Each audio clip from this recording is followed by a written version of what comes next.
ఎటువంటి సర్జరీ లేకుండా sciatica, spondylitis, frozen shoulder కి కేవలం 45 నిమిషాలలో నొప్పి లేని అత్యాధునిక చికిత్స ప్రాణ పెయిన్ క్లినిక్. ఆ క్రేజీ ప్రాజెక్ట్ చేతులు మారుతుందా?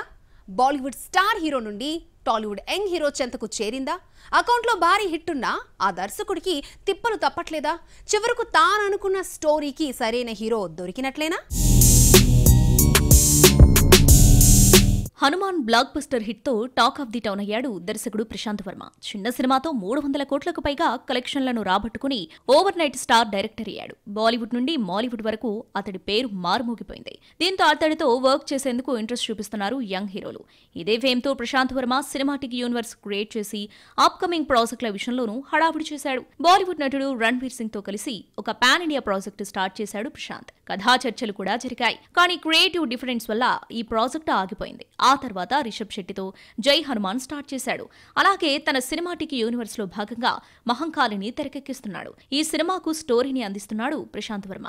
ఇదే కాకుండా అంతకుముందే అనౌన్స్ చేసిన అధిరా ఎంతవరకు వచ్చిందో అప్డేట్ లేదు. ఇవే కాకుండా నందమూరి బాలకృష్ణ తనయుడు మోక్షజ్ఞతో డెబ్యూ సినిమాని ప్లాన్ చేస్తున్నాడు. అయితే తన డ్రీమ్ ప్రాజెక్ట్ బ్రహ్మరాక్షస మాత్రం సెట్ కాలేదు. రణవీర్ సింగ్ నుండి క్విట్ అయిన ఈ ప్రాజెక్ట్ ప్రభాస్ చెంతకు వచ్చిందన్న టాక్ వచ్చింది. కానీ బాహుబలి నుండి భల్లాల దేవకు చేరిందని సమాచారం. టాలీవుడ్ హల్క్ రానాకు ప్రశాంత్ వర్మ చెప్పిన కథ నచ్చి గ్రీన్ సిగ్నల్ ఇచ్చాడని ఇన్నర్ టాక్. నెగటివ్ షేడ్స్ ఎక్కువగా ఉండే బ్రహ్మరాక్షసులు దగ్గుబాటి వారసుడు టైటిల్ రోల్ పోషించబోతున్నాడని తెలుస్తోంది. బాహుబలి వేటయాన్ తర్వాత మరోసారి రానా ప్రతినాయకుడిగా ఆకట్టుకోబోతున్నాడన్నమాట. మరి ప్రశాంత్ వర్మ తాను అనుకున్న స్టోరీకి సరైన హీరో దొరికినట్లేనా?